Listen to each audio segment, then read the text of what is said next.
One of our other top stories we're following for you is a surveillance balloon that has been detected over U.S. airspace. Washington believes it belongs to Beijing. Beijing, though, denying this. We're going to unpack it all with Malcolm Davis. He's joining us from Canberra in Australia, where he's a senior analyst in defence strategy and capability issues, including space policy and space security at the Australian Strategic Policy Institute. Malcolm, good to have you on the program.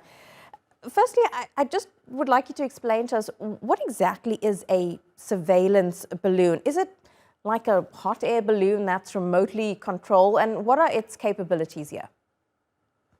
Well, it essentially is a very large hot air balloon that is launched to very high altitude. It's not remotely controlled, it drifts with the wind. So essentially it goes where the wind blows it.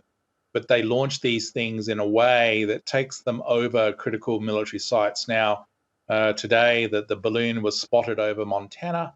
Montana has a large number of critical US military sites, including ICBM silos.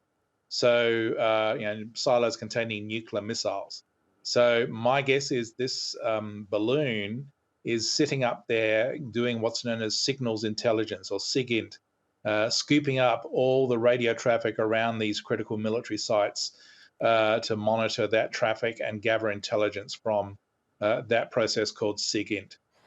And how long can the balloon actually remain in the air? It kind of brings up the adage, what goes up must come down. So if it eventually has to come down, would it possibly come down over land, or maybe in the Atlantic Ocean? And if it does, who then would have access to all the data that it's now collected? Well, the data is being sent back to China, but what's of significance is the instrumentation package that's suspended below the actual balloon itself. So if you look at the imagery on social media, it shows the large white spherical balloon. And then below that, you can see two sets of solar panels to power an instrumentation package in the middle. And that instrumentation package would be a valuable intelligence victory for the Americans if they got it. So the Americans will try and get it, I think, when it does come down, and it must come down. It can't stay up there forever. The Chinese will want to obviously try and stop them from getting it, getting that information. But it really does depend on where it comes down. If it comes down in the ocean, it's a bit more challenging to get the instrumentation package. If it comes down on land, perhaps over Central America, then it is the stuff of spy fiction. It is racing to capture an intelligence find that is worth probably quite a bit. Yes, space fiction indeed, but this is the reality that we're living through right now. America is, of course, accusing China of this. You seem to believe that the Chinese could also possibly be behind this, even though Beijing has denied it. Why would China try to use this type of surveillance, which seems a bit outdated, considering that they've got a vast array of satellites that can possibly gather the same type of intel? Well, satellites move very fast. They're moving at orbital velocity, which is 27,500 kilometers per hour.